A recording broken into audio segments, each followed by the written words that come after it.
Share বাজারে মন্দাবস্থা চলছে। দীর্ঘ পতনের ফলে শুধু ব্যক্তি বিনিয়োগকারী নয়, প্রাতিষ্ঠানিক বিনিয়োগকারী ও ব্যাংকগুলোর বিনিয়োগও পড়েছে লোকসানে। তাই চলমান অস্থিরতা কাটাতে ব্যাংকগুলোর গঠিত বিশেষ তহবিলের মেয়াদ বাড়িয়েছে বাংলাদেশ ব্যাংক। সানি আহমেদের প্রতিবেদন। ঈদ পরবর্তী ৩ কার্যদিবস ধরেই পতনে রয়েছে শেয়ার বাজার। হাউসগুলো ফাঁকা, নেই বিনিয়োগকারী। পুঁজি হারাতে হারাতে এখন আর পোর্টফোলিওর দিকেও চায় না অনেকেই। বর্তমান মার্কেটের অবস্থা খুবই খারাপ, কারণ গত রবিবার, সোমবার, মঙ্গলবার প্রত্যেক দিনই মার্কেট মাইনাস হচ্ছে। দিন দিন মার্কেট আস্তে আস্তে খারাপের দিকে চলে যাচ্ছে। মনের কথা হলো, এখন সরকার যদি পজিটিভলি না দেখে তাহলে তো বাংলাদেশের অর্থনীতির উপরও আঘাত আসবে বিশালভাবে।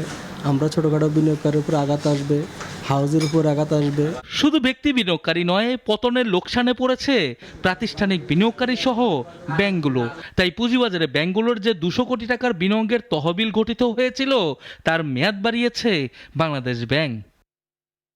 মঙ্গলবার বাংলাদেশ ব্যাংকের জারি করা সার্কুলারে বলা হয়েছে 2020 সালের ফেব্রুয়ারিতে পুঁজিবাজারে বিনিয়োগের জন্য প্রতিটি ব্যাংকে 200 কোটি টাকা বিশেষ তহবিল গঠনের সুযোগ দেয় বাংলাদেশ ব্যাংক, যার মেয়াদ চলতি বছরের ফেব্রুয়ারিতে শেষ হয়।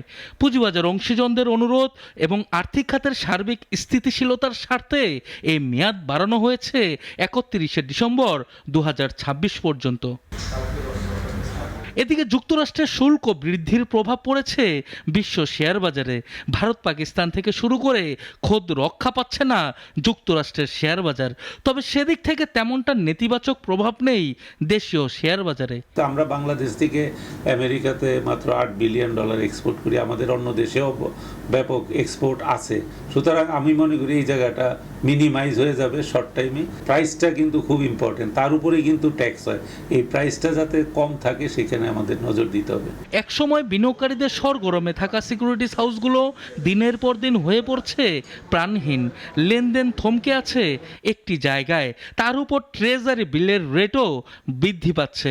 এই অবস্থায় ব্যাংকগুলোর গঠিত তহবিলের মেয়াদ বাড়ানো কিছুটা চাঙ্গা করতে পারে শেয়ার বাজার, এমনটাই মনে করছেন সংশ্লিষ্টরা। সানি আহমেদ, নাগরিক, ঢাকা। ওয়ালটন আবারও মিলিনিয়ার অফারে ওয়ালটন ফ্রিজ কিনে আপনিও হয়ে যেতে পারেন মিলিয়নিয়ার।